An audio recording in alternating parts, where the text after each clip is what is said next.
If you only ever read one chapter from one book, then let it be the Sundar Kand from the Ramayan. A prayer to Hanumanji.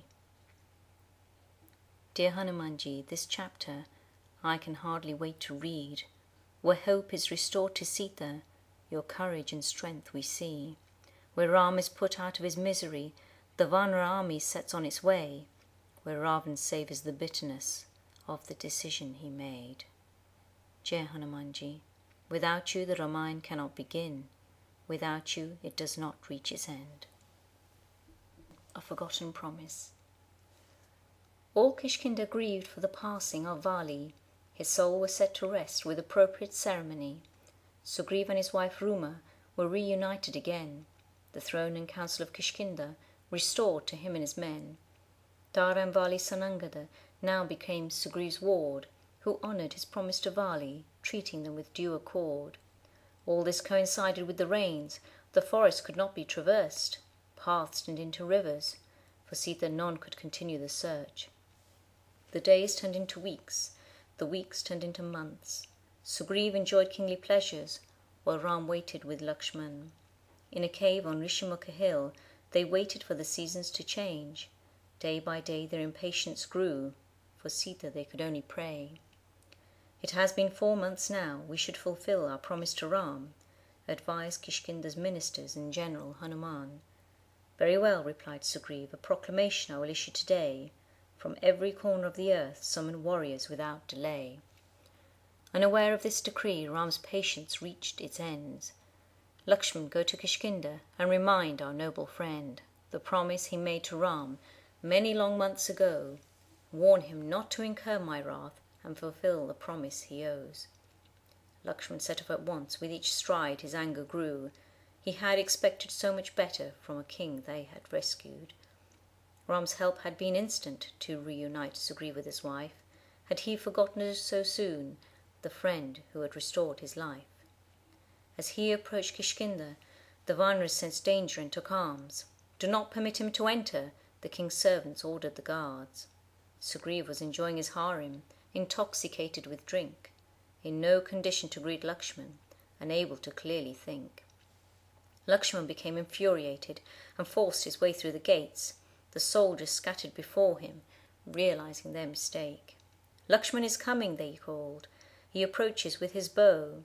But Sugriv remained oblivious. Little did he know. As Lakshman approached the palace, Prince Angada crossed his path. Inform the king, he ordered. Lakshman requires an audience at once.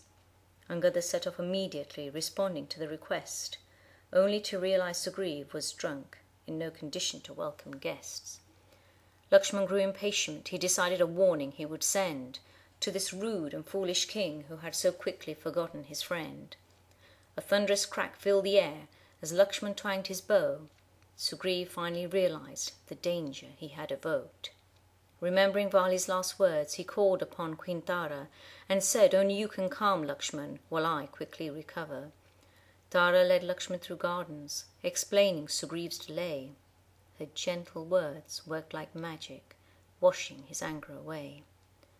At last Lakshman was permitted before the council and Sugriv, who humbly greeted Ram's brother. "Lakshman, please forgive me. Preoccupied with my kingdom, I have been enjoying life's comforts again, but I never forgot my promise and am ready to repay my friend." This was enough for Lakshman, his heart filled with great relief. "Come, let's go this instant to Ram and bring solace to his grief." Sugriv explained to Ram the arrangements that had been made, how warriors and animals were approaching Ram's army to obey. Around them, even as they spoke, they saw movement in neighbouring trees. Ram's cave was soon surrounded by bears, Vaanaras and monkeys. Some were large, some were small, but all looked to Sugriv and Ram. "They will serve you faithfully," he said. "Follow your every command." "You have been true to your word. Our trust you have secured," said Ram. "Take charge of your army. Of our victory I am assured. Send them first to find Sita. Tell them to leave no stone unturned.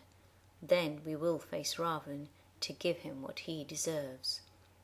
Sugriv selected 4 divisions to start and search without delay. Be thorough in your quest and return in 1 month without fail. Satyabali set off to the mountainous north. To the west headed Kishkinda. Angada, Hanuman and Jamavant turned south to the east, travelled Vaanara. Said Ram, Hanuman, your good fortune brought me to Sugriv. Take my ring, so when you find Sita, she will know you approach her from me. Encouraged by such confidence, Hanuman felt more determined than ever. I will not fail you, he replied. My utmost I will endeavour. Another month slowly passed by. One by one the such parties returned. Kishkinda, Vaanara and Satyabali, disappointed with their fruitless search. All hopes now rested with Hanuman. After all this time, where could he be? Holding on to every hope, waited Ram, Lakshman and Sugriv. Far to the south, Hanuman and his party travelled on their quest. Passing through many lands, their search too had proved fruitless. Now lost in a blistering desert, they stood at the mouth of a cave. Suffering from thirst and hunger, would the Vaanaras be saved? The cave went deep underground and led to a beautiful grove, where trees were weighed with fruit.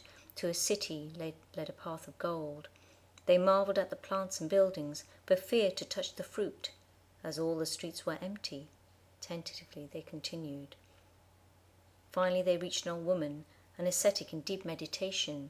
Bowing before her, said Hanuman, Mother, forgive this interruption. Lost in the desert, hungry and thirsty, wearily we entered your cave. Please tell us where and who you are, and why we are alone in this place. I am Swamprabha, she replied. To the goddess Hema this city belongs. She allows me to meditate here. To the abode of the gods she has gone. There is nothing to fear, my children. Eat and refresh yourselves. Then tell me where you have come from, what has brought you through this realm. Happily the Vaanaras ate and drank, some lay down to rest, as Hanuman explained to Swamprabha about their urgent quest. Once you enter this cave, she replied, you are bound and cannot leave.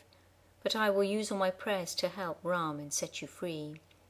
Thanking the ascetic lady, they stood together and closed their eyes, opening them moments later to see the shore and gulls in the sky.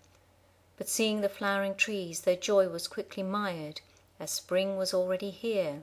Their deadline had long since expired. Comrades, what a disaster! Cried Prince Angad in despair. Sugriv's deadline has elapsed, and Sita is nowhere. How can we return to Kishkinda? Tell Ram that we have failed. We are sure to be punished. Our lives cannot be saved. It is only because of Ram I am heir to Kishkinda's throne, but now Sugriv can replace me with a son of his own. There is nothing more we can do. I will sit here and fast to death. I cannot humiliate my mother. There are no other options left. Other Vaanaras followed his lead, and also sat on the ground. Said one, let us return to Swamprabha. There we can never be found. Replied Hanuman, Sugriv is a noble king, one we need not fear. But if he wished to punish us, there is no way we could disappear.